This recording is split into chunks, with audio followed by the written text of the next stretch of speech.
você que está nos assistindo, você também tem se impressionado, você tem se envolvido com essa questão dos microchips, né?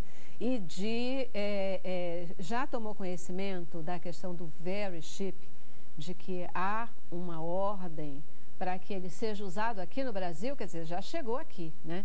E já ouviu falar que ele é a marca da besta?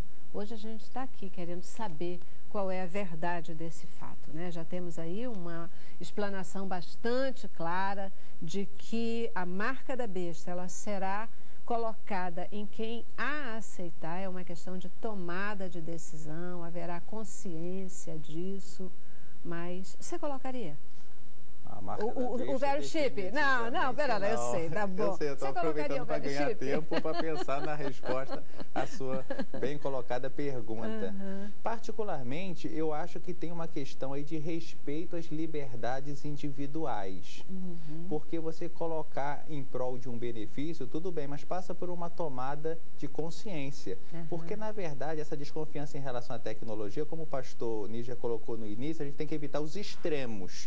O outro extremo é também achar que nada está acontecendo, como você falou. O mundo, na verdade, ele está caminhando para a consumação das profecias. Então, no mundo hoje, nós já temos uma extrema concentração de renda. Eu até comentava com ele anteriormente, nós temos 67 pessoas, tem metade da renda da humanidade. Uau! Hoje, 67 pessoas. No livro Capital, no século XXI, do economista francês Thomas Piketty. Ele vai colocar isso. Então, 67 pessoas têm metade da renda da humanidade. Você vê que a questão do chip é segurança, mas te encontra em qualquer lugar. Os aplicativos mostram que nós estamos vivendo num estado que a tecnologia, isso é uma ameaça às instituições democráticas e à liberdade individual, em que todos nós estamos sendo o quê? Mapeados, vigiados. Nós estamos abdicando da nossa segurança em prol, o preço está sendo a nossa liberdade, digamos assim. Entre a segurança e a liberdade, aí temos atentados terroristas, precisamos nos defender, aí você cerceia as liberdades individuais. Então, o cerco, ele está acontecendo. A questão do chip se usaria por uma questão tecnológica, eu particularmente, nesse momento, eu não usaria.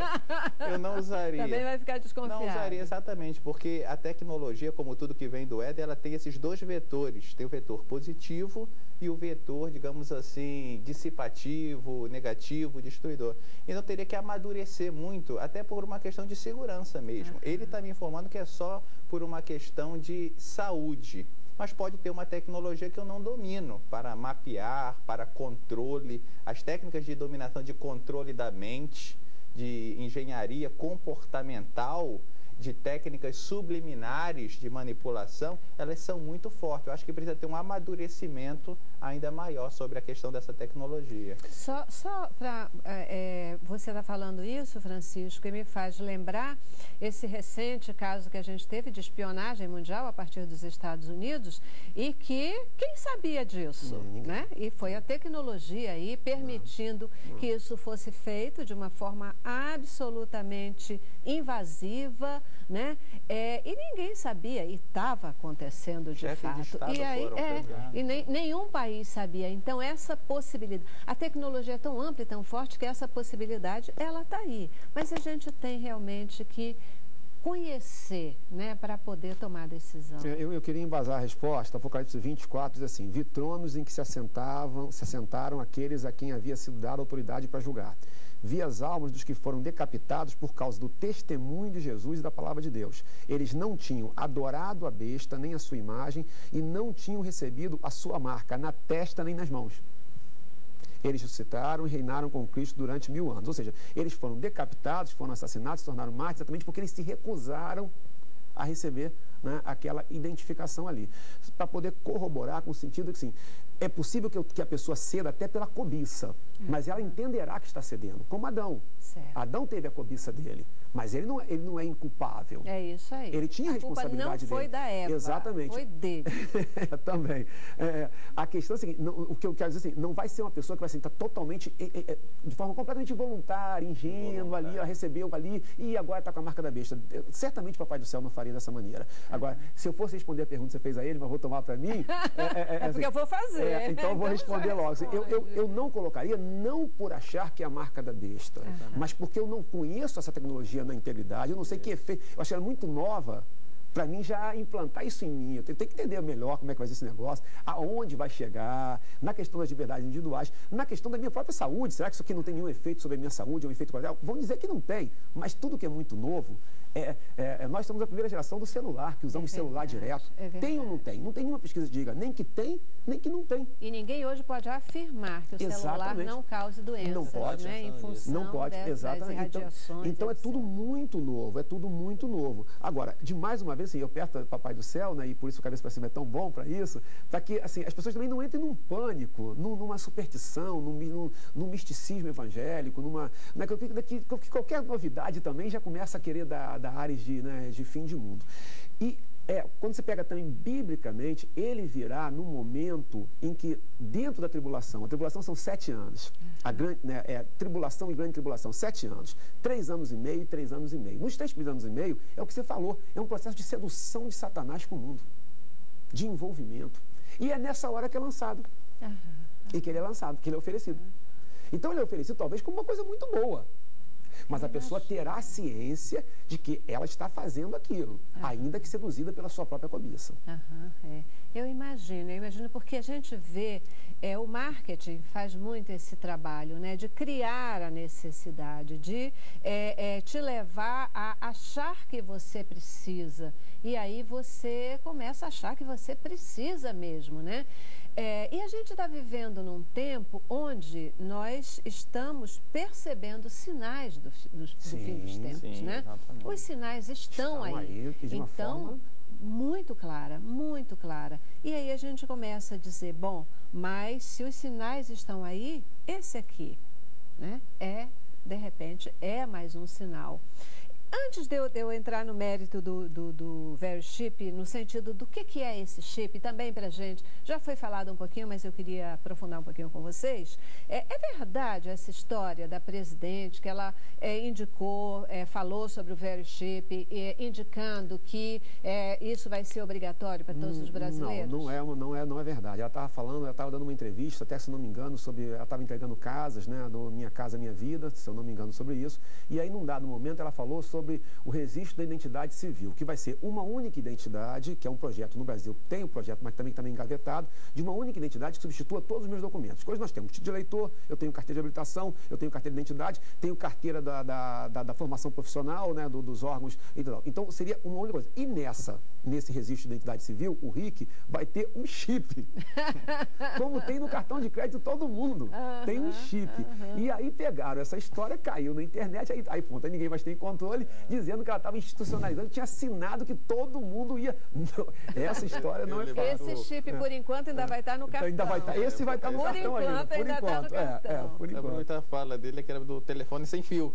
Então, na verdade, foi assim, só que a repercussão levou ao que ele falou. Hoje é até um alerta, para a gente ter cuidado com as informações que chegam até nós. A questão do crivo bíblico, ou seja, o programa fundamentado biblicamente, com referências bíblicas. Você imagina, será o sinal ou não? Até esse questionamento é positivo, mas não se deixar levar por esses alarmismos que acontecem, que podem fazer perder a credibilidade. Você fica aplicando uma coisa quando, na verdade, não tem a fundamentação.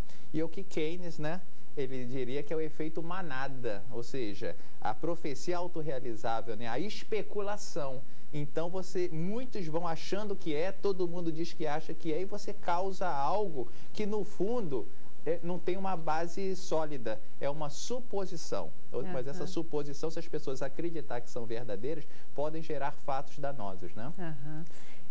A gente percebe que A Bíblia é uma coisa... Ontem à noite eu estava conversando com minha irmã e falando assim, né, como é impressionante que a gente vai vendo essa história de que, eu gosto de falar, que a Bíblia, como a Bíblia explica a ciência, ela explica a história e ela explica tudo, né? Porque de repente você está falando aí da psicologia, da cura de doenças, da importância, o Níger, ele é psicanalista também, né? E da importância muitas vezes de você falar para você trazer uma cura da alma, uma cura, né, de alguma coisa que está, de um problema que está te afligindo. E aí a gente vem dizer, mas isso é uma coisa da psicologia, isso é uma coisa da psicanálise. Engraçado, né? Porque a Bíblia já fala sobre isso, né? Deus, quando ele fala com a gente com relação à oração, apesar dele nos conhecer, ele diz, mas pede, fala aí, diz o que você quer. Porque ele sabe que isso é um processo de cura, né? Por isso que a gente fala que Jesus foi o maior psicólogo, porque na verdade ele usava esses princípios, né? E aí a gente vê a história, né? A Bíblia falando sobre o fim dos tempos, já narrando coisas que vão acontecer, e a gente está vendo aí uma única identidade. Tudo convergindo para uma única identidade, um cartão que diga tudo a seu respeito, por enquanto circunscrito ao Brasil, né? Ali você tem todas as suas informações de CPF, identidade, porque é muito chato ter 10, ter 20, ter não sei o quê, tá tudo ali, por enquanto no Brasil, mas esse é um caminho indicado pela Bíblia dessa ordem mundial, né, de identificação de todos. Você abordou o tema, na verdade, que é a centralidade do Apocalipse. Né? Quando você pega a parábola da figueira, por exemplo, quando você vê que a figueira está florescendo, você sabe que o verão está chegando. Então, assim, uma coisa indica a outra. Então, quando você vê guerras, você sabe que o fim está chegando. Só que a gente fala, guerra sempre teve, terremoto sempre teve, mas nunca do jeito que é hoje. O amor se esfriará, mas o amor está frio há muito tempo, mas nunca como hoje, como agora. Você citou aquela questão assim de que o marketing, ele produz aquilo que eu quero. Steve Jobs tem uma frase que é chocante. Foi perguntado a ele, assim que foi lançado o tablet, né, em que pesquisa ele se baseou. Sabe o que ele disse? Ele disse assim, pesquisa? Em nenhuma. Eu não preciso saber o que eles querem, eu digo o que eles querem. Olha, eu digo o que eles querem. E foi assim que ele forçou toda a questão da marca da Apple, dos produtos. Foi assim, ele indo lá na frente e criando o produto e determinando. É isso? E quem é que não quer um produto dele hoje? E criando a necessidade, né? Ele impõe a necessidade, né? Que eu nem sabia que eu tinha, né? Ele impõe sobre mim, eu nem sabia que eu tinha. Ele agora impôs. E aí, quando você vê todo esse conjunto, é inequívoco. O fim se aproxima. É inequívoco. Os tempos se abreviam. Aí é inequívoco. Você pega... mas sempre teve. Mas nunca dessa maneira. Nunca com essa violência, nunca com tanta... Pega o Rio de Janeiro, pega o Brasil, quanto nós estamos vendo aqui. A indiferença das pessoas. Gente, eu já preciso ir para o intervalo, eu vou para o intervalo e eu volto. Eu queria falar um pouquinho sobre isso, né? Esse momento, pegando aí a tua colocação, de outros sinais do fim dos tempos, que a gente está lidando com eles, a gente vê... Não, mas eu vou para o intervalo e a gente fala sobre eles, senão eu vou começar a falar agora. Intervalo, volto já já. Cabeça pra cima.